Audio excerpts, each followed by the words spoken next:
¿Cuántos de ustedes nos están visitando? A ver, yo quiero ver las manos, que son visitantes. Vi que saludaron a algunos de ustedes. No, pero eran más de uno, dos, tres, cuatro, cinco, seis. Muy bien. No, que no son adventistas, que son amigos que están con nosotros. A ver, muy bienvenida, ustedes todos. De este lado, aquí tenemos dos más, bienvenidos. ¿Quién es más de este lado?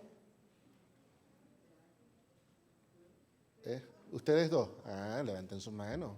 Qué bien, bienvenidas.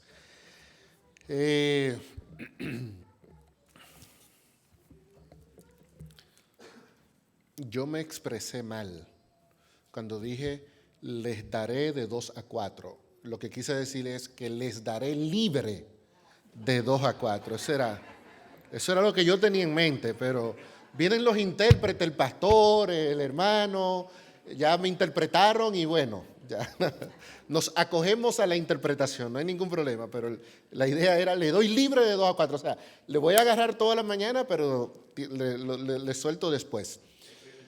Esa era la idea. Miren, hermanos, yo voy a hacer un cambio ahora, porque yo soy así, yo varío mucho, pero yo solamente he dicho 2 cosas en las primeras 2 presentaciones. 2, se las voy a resumir para que usted no se confunda ni se vuelva loco tratando de interpretarme o no. 1, anoche. 1, el pueblo de Dios tiene un problema espiritual. Y no se lo inventó Vladimir. El testigo fiel le dijo al pueblo, esto es lo que está pasando. Hoy, todo lo que yo quise decir fue, como el pueblo tiene un problema, Cristo tiene una solución y es la limpieza del pueblo. En la tarde, entonces vamos a ver cómo esa limpieza impacta la vida de los que van a estar de pie en los últimos momentos de la historia humana. Esas fueron las 3 cosas. A lo mejor usted quería que yo le dijera las 3 cosas juntas, pero es que yo soy muy limitado de mente y tengo que ir así pasito a pasito. Yo sé, hay predicadores que vienen y te explican las 7 trompetas en un tema. Y tú dices, wow, ese tipo sí sabe. ¿Qué fue lo que dijo? Yo no sé, pero sabe mucho. Entonces yo he tratado de tratar de que un concepto y que se entienda. 1, la iglesia está llena de gente pecadores. Sí, lo dijo Jesús anoche. 2, Cristo puede limpiar a los pecadores que están aquí. Sí, eso es lo que Cristo está haciendo ahora en el cielo. Vamos a ver entonces otro tema en la tarde, pero debido al tiempo, y voy a hacer un cambio. Vaya conmigo al libro de Hebreos. Libro de Hebreos, capítulo 8. Capítulo 8, Hebreos, capítulo 8. Voy a leer desde el versículo 6, Hebreos 8, 6. Hebreos 8, 6. Pero ahora, tanto mejor ministerio es el suyo, porque es mediador de un mejor pacto formado sobre ¿qué? Dice la Biblia.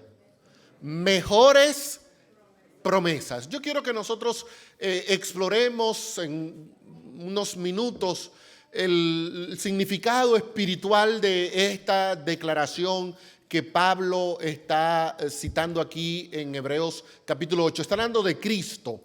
Y está hablando de Cristo, de que Él tiene un mejor ministerio.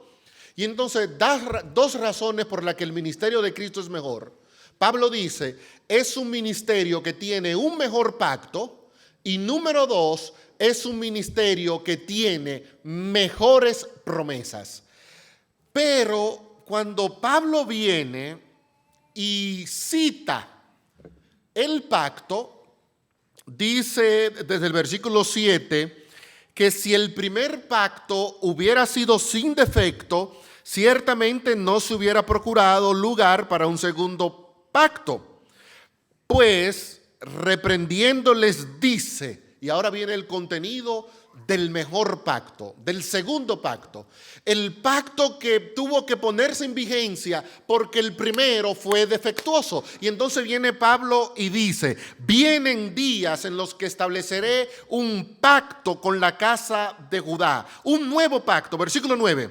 No como el pacto que hice con sus padres el día que los tomé de la mano para sacarlos de la tierra de Egipto. ¿Ustedes saben dónde se celebró ese pacto?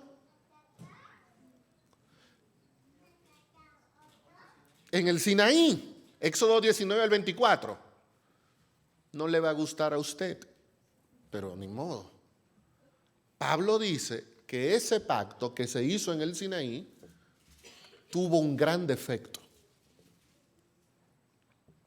Versículo 7. Si el primer pacto hubiera sido sin defecto, no hubiera necesidad del segundo. Si hay una necesidad de un segundo, es porque ese primer pacto tenía ¿qué? ¿Tenía qué? No me diga eso, pastor. Bueno, es que no soy yo que te lo estoy diciendo, te lo está diciendo Pablo, no yo. Pablo dice, ese primer pacto, eso no sirve. Dios tiene que hacer ahora un mejor pacto, un segundo pacto que sea distinto al pacto que hice con vuestros padres cuando os saqué de la tierra de Egipto. Como ellos no permanecieron en mi pacto, yo me desentendí, dice el Señor. Versículo 10, por lo cual este es el pacto que haré con la casa de Israel. Después de aquellos días pondré mis leyes, ¿dónde? En la mente, y sobre su corazón las escribiré, y seré a ellos por Dios, y ellos serán ¿qué? Mi pueblo. Versículo 11, y ninguno enseñará a su prójimo, ni ninguno a su hermano, diciendo, conoce al Señor, porque todos me conocerán, porque seré propicio. Aquí viene otra partecita que no nos gusta. Pero en el segundo pacto, Dios dice, seré propicio a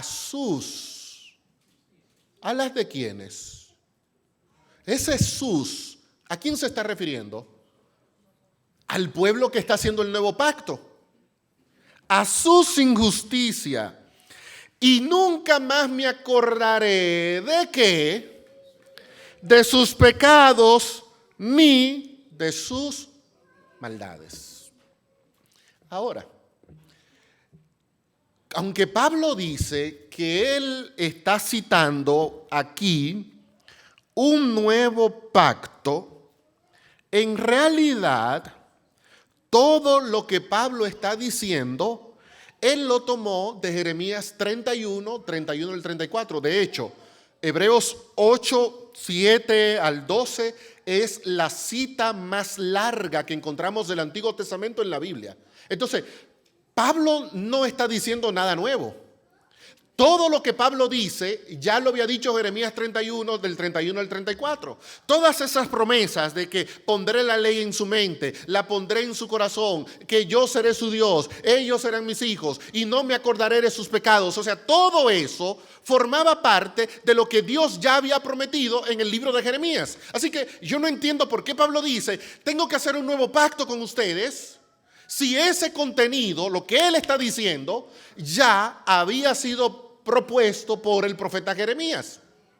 ¿Por qué Pablo dice que hay mejores promesas si él está literalmente citando todas las promesas que menciona Jeremías? ¿Por qué entonces este pacto es mejor si el contenido es el mismo? ¿Por qué este pacto tiene mejores promesas si las promesas son exactamente las mismas? ¿Captan el punto? ¿Me captan, hermanos?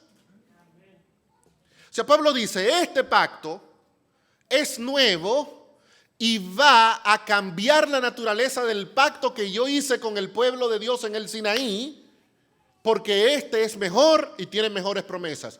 Pero dice exactamente lo mismo que dice Jeremías. Si Pablo está citando lo mismo que ya había dicho el profeta Jeremías en el Antiguo Testamento, entonces, ¿dónde está el defecto del primer pacto?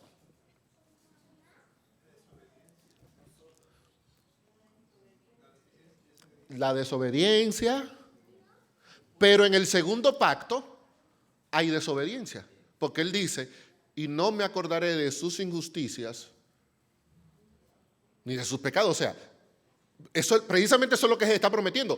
Cuando tú peques y cometas injusticia, yo voy a resolver eso por el pacto. O sea, la falta de fe, diferencia de sacrificios, bueno, por eso dice que tiene un mejor ministerio, ¿no? Porque ya no hay sacrificios de animales.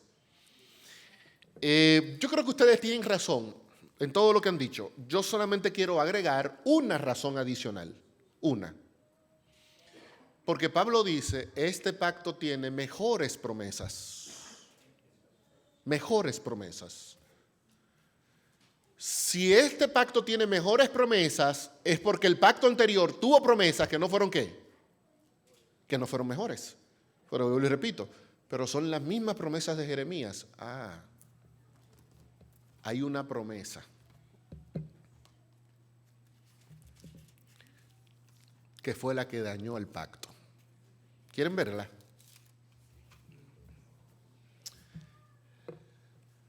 Éxodo 19. Éxodo 19. El pueblo está en el Sinaí. Y aquí hay algo interesante, hermanos. Un detalle, no es tema y no quiero hacerlo tema. Pero el Sinaí, ¿pueden ver el versículo 1? Llegó 3 meses después de ¿qué?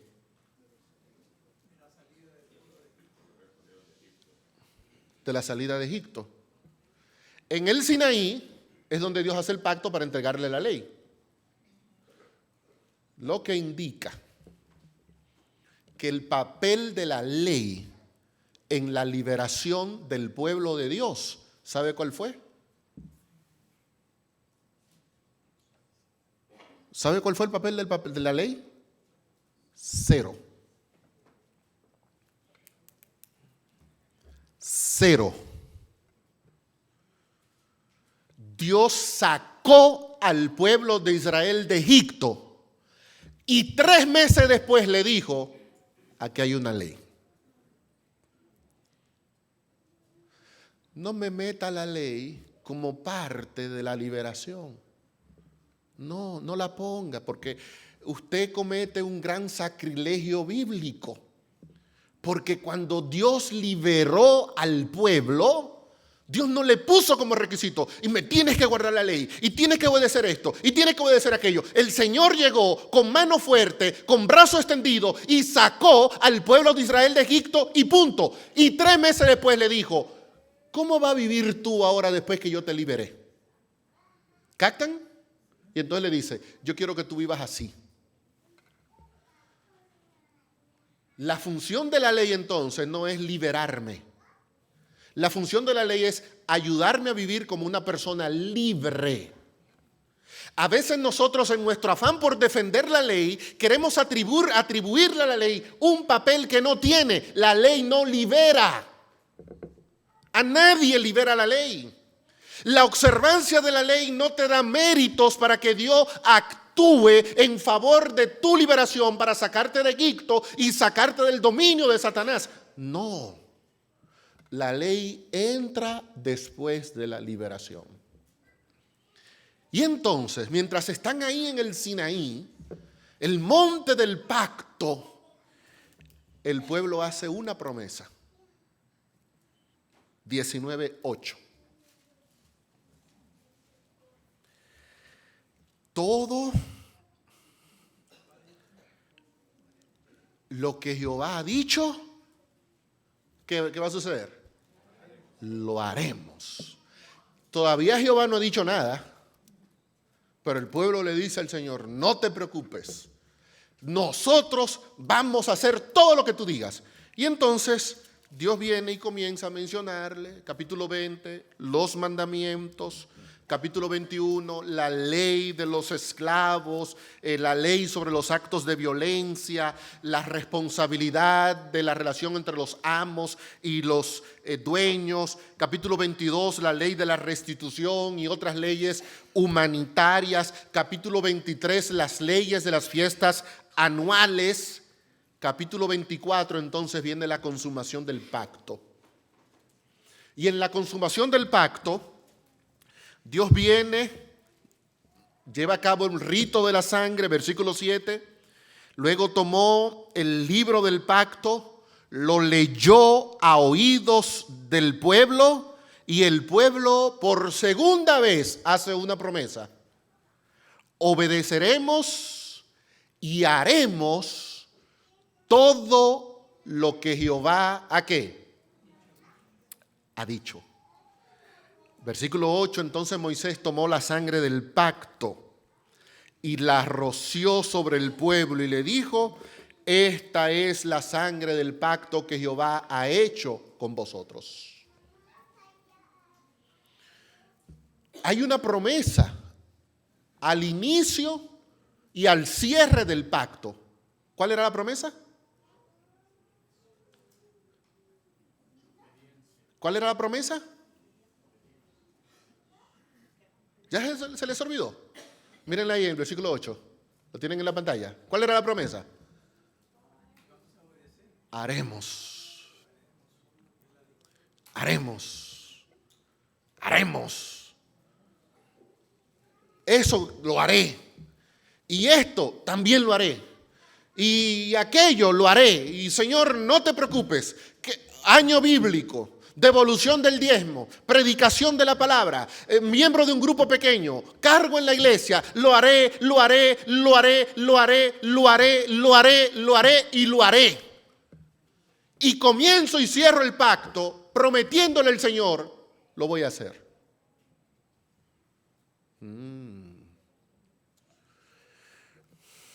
Luego viene la construcción la descripción de la construcción del santuario.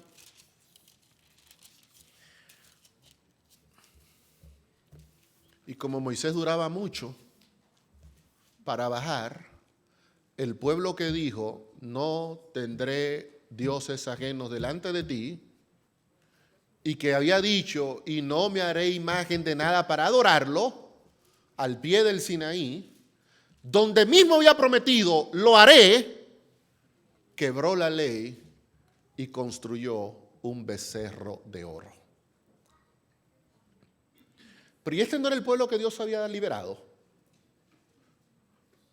¿Y este no era el pueblo que había participado del pacto con el rito de la sangre? ¿Y este no fue el pueblo que dijo: lo haremos, lo haremos? ¿Saben qué tuvo que hacer Dios en el segundo pacto?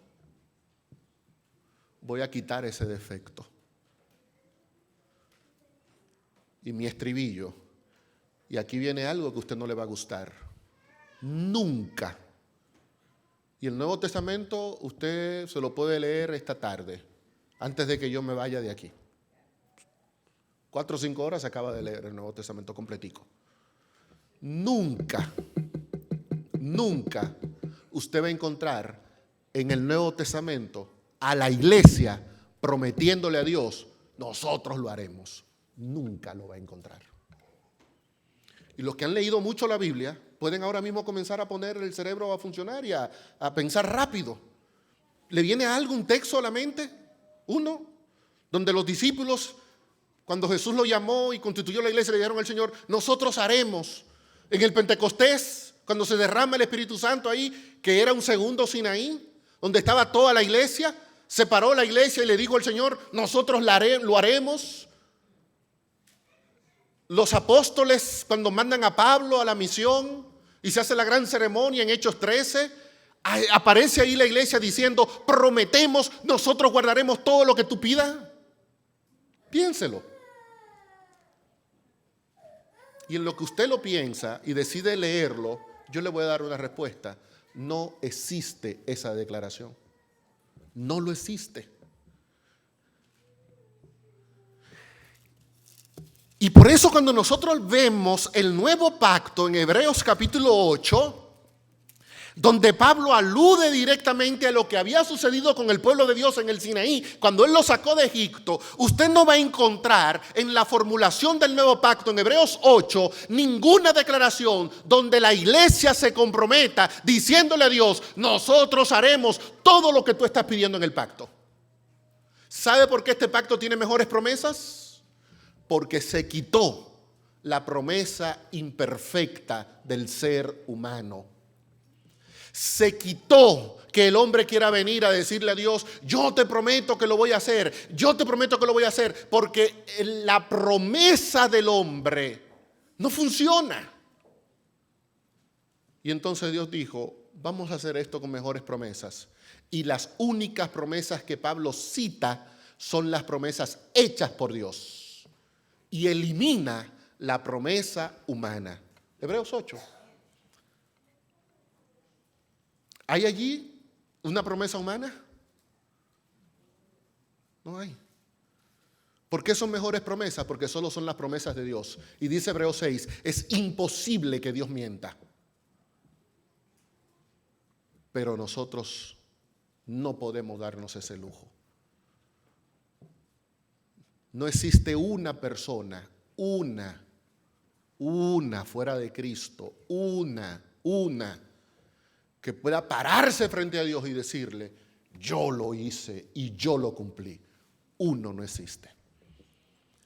Ni Elena de White, ni el apóstol Pedro, ni el Papa, ni nadie pueda venir y desafiar a Dios diciéndole: aquí estoy yo sí cumplí. Uno no hubo.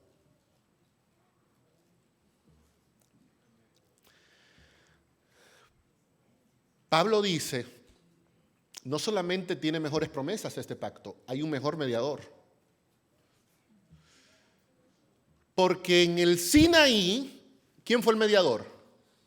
Fue Moisés. Pero en Hebreos capítulo 8 se está diciendo que ahora el mediador es ¿quién? Es Jesús. Pero ¿por qué Cristo es mejor mediador que Moisés?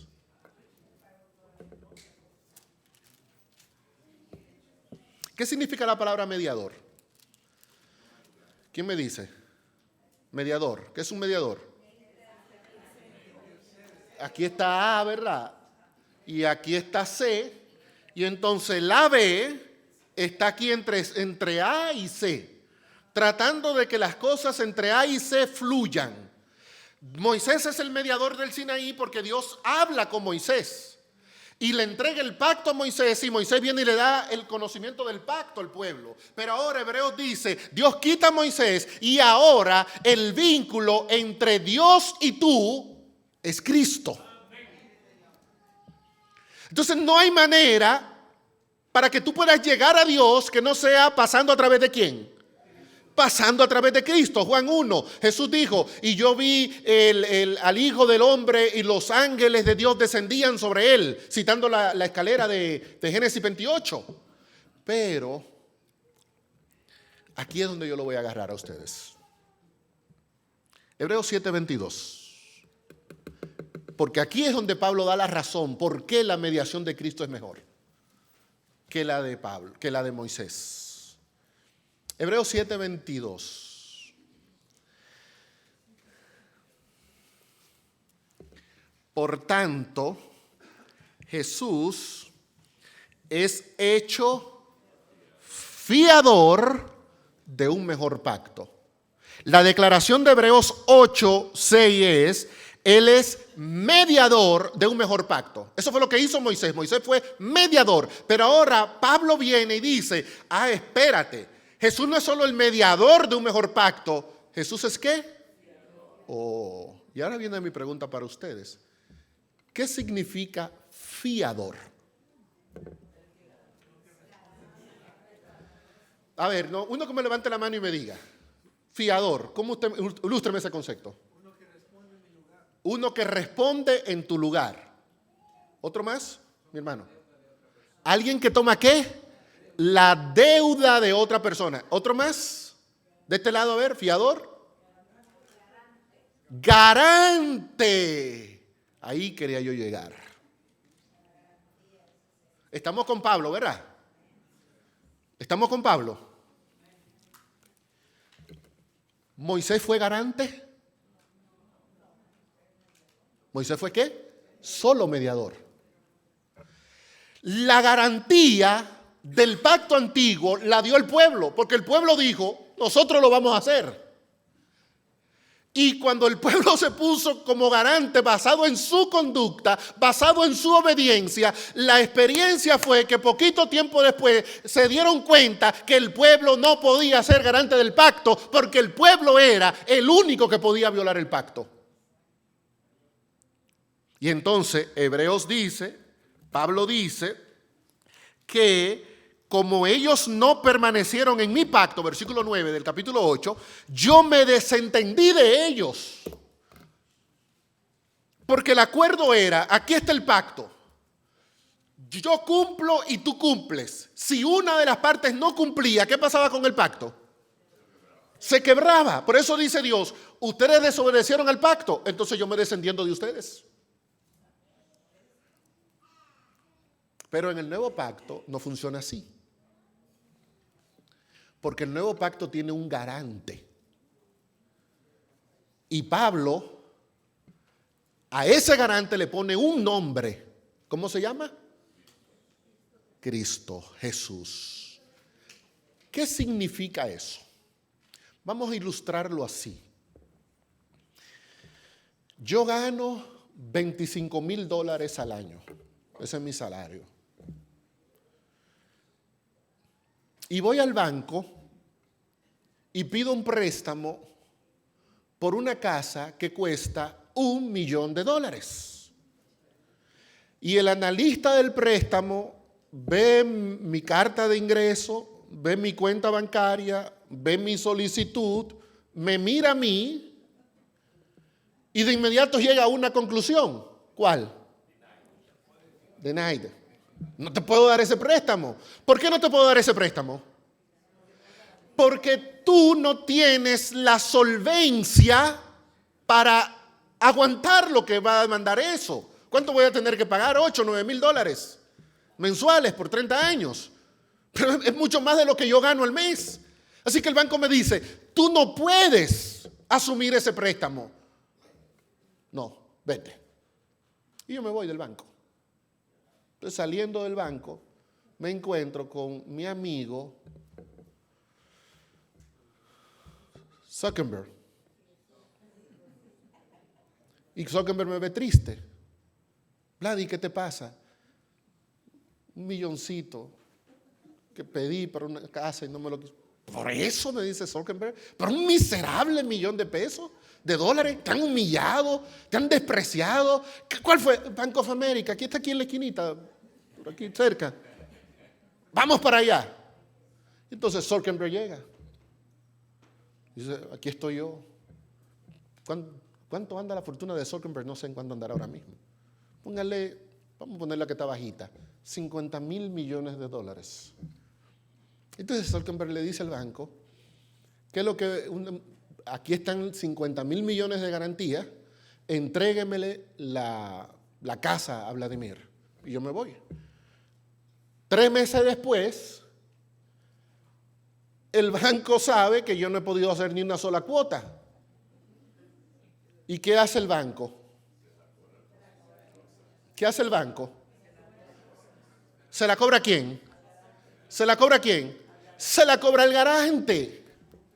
Y entonces cuando el banco viene donde Zuckerberg le dice, pero que no hay ningún problema. Yo me puse en garantía por Vladimir, así que ¿qué es lo que hay que pasar? ¿Pagarle el $1,000,000? Pues yo lo voy a pagar porque yo di mi palabra de que el acuerdo se iba a mantener y que si Vladimir fallaba, si Vladimir no podía con la mensualidad, si Vladimir no pagaba, yo como garante asumía la deuda de Vladimir.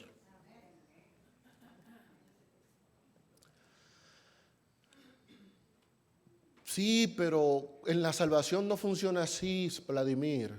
Bueno, pues búscate una manera de entender la salvación, llega al cielo y fájate a discutir con Pablo. Pablo lo que está diciendo aquí es, usted no puede cumplir con las demandas del nuevo pacto. Usted no puede. No hay capacidad en usted. No hay virtud en usted, no hay poder en usted, no hay solvencia en usted, no hay nada en usted que pueda venir a decirle al Señor que usted puede mantenerse dentro del pacto de la salvación. No. Por eso tu promesa no vale.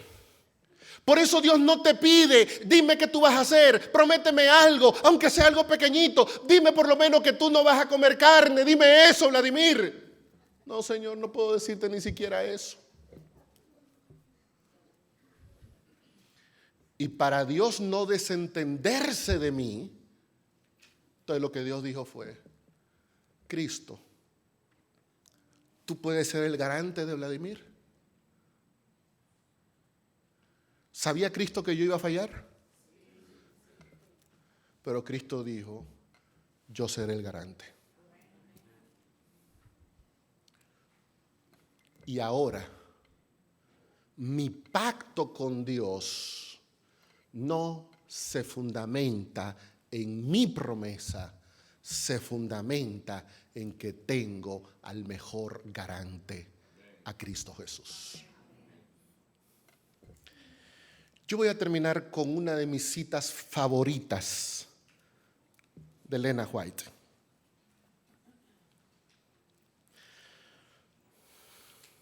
Es una cita de un libro escrito en 1892.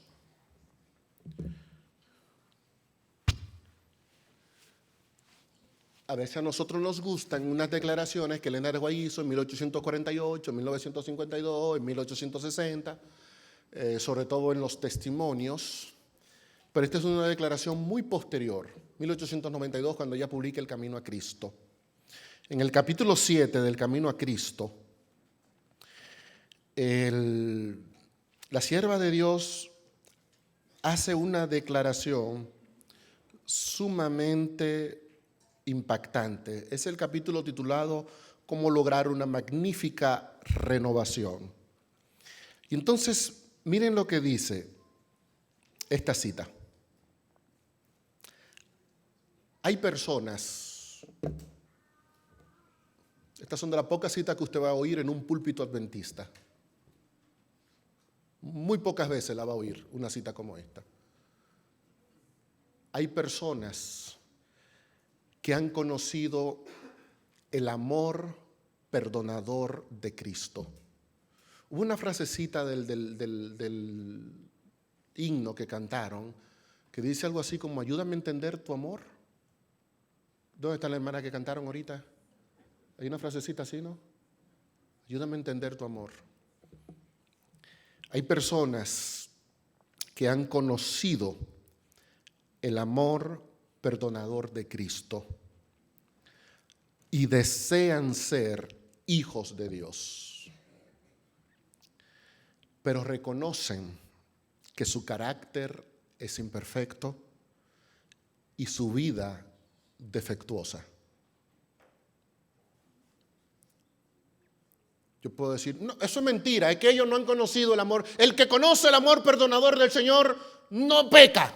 Ah, bueno, pues está bien. Elena White dice que hay personas que conocieron el amor perdonador de Cristo, que desean realmente ser hijos de Dios, pero reconocen que su carácter es imperfecto y su vida es defectuosa y propenden a dudar de si sus corazones han sido regenerados por el Espíritu Santo. A los tales quiero decirle que no cedan a la desesperación. A menudo tenemos que postrarnos y llorar a los pies de Jesús por causa de nuestras culpas y equivocaciones, pero no debemos desanimarnos.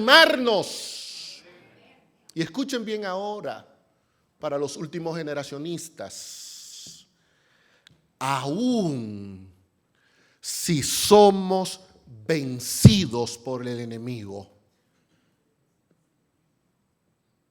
como lo fue Elías cuando se escondió, como lo fue David cuando pecó, como lo fue Abraham como lo fue Jacob, como lo fue Pedro. Aun si somos vencidos por el enemigo, no somos desechados ni abandonados por Dios. No, Cristo está a la diestra de Dios intercediendo por nosotros. ¿Por qué? Aun cuando Satanás obtiene una victoria en nuestra vida porque nos ha llevado por el camino del error, ¿por qué no somos desechados? ¿Por qué no somos desechados? Porque Cristo es el garante. Por eso la cita termina diciendo: Cristo está a la diestra de Dios e intercede por nosotros. Fallaste, fuiste derrotado por Satanás. No pudiste mantenerte leal al pacto. No te desesperes, no te vuelva loco. Lo que Elena Reguay nos está diciendo es: Dios no te ha abandonado. Cristo sigue en el templo celestial intercediendo, ministrando, luchando para lograr cambiar tu situación. Y Él te mantiene dentro del pacto siempre y cuando tú decidas acercarte confiadamente al trono de la gracia para alcanzar misericordia y socorro.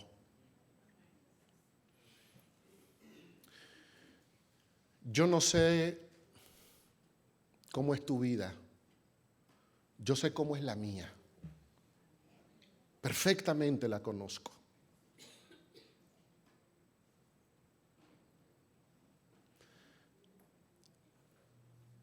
Y yo sé que más de una vez el diablo me ha derrotado. Gloria a Dios por lo que no han tenido esa experiencia. Y yo sé que más de una vez no he estado a la altura del pacto donde Dios me permitió a mí entrar.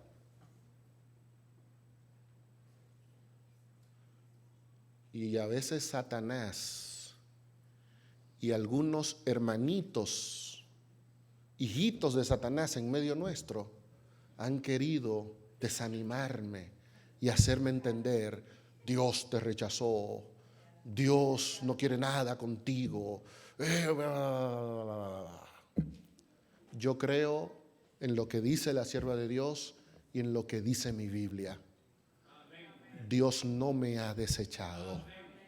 Sigue intercediendo por mí y sigue diciéndome: tú no puedes, pero yo soy tu garante.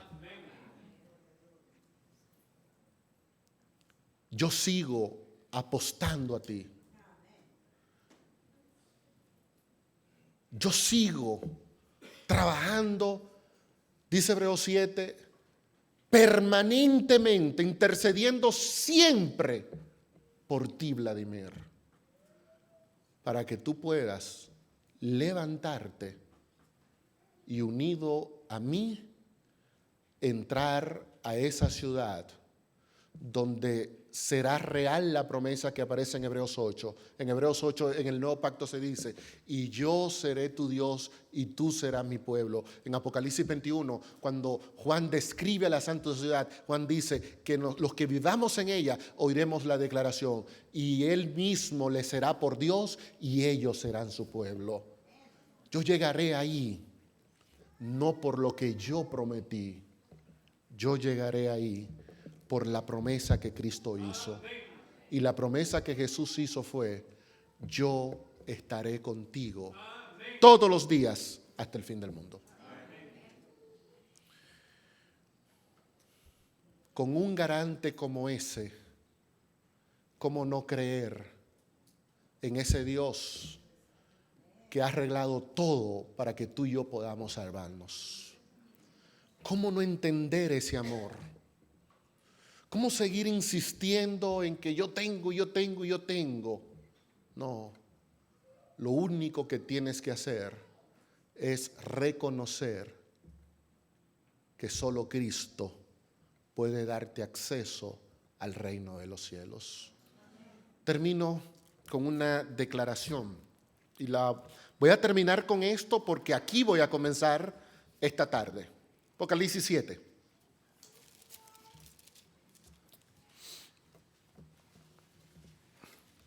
Dice Apocalipsis 7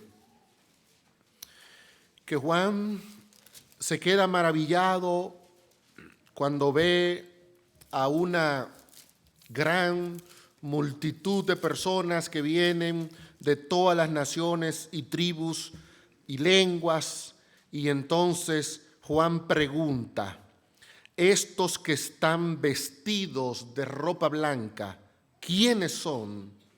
Y él me dijo: estos son los que han salido de la gran tribulación. Hasta ahí, perfectamente. Pero miren cómo Juan termina. Y han lavado sus ropas y las han blanqueado. ¿Dónde? Esta tarde, ahí comenzaremos. Vamos a ponernos de pie y vamos a orar para concluir nuestro culto esta noche.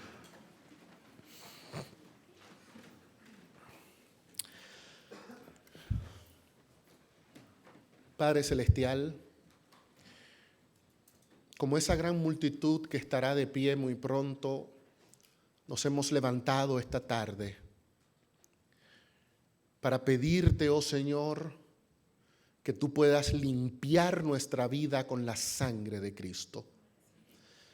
Que nuestra ropa pueda ser emblanquecida por el poder transformador de tu Hijo.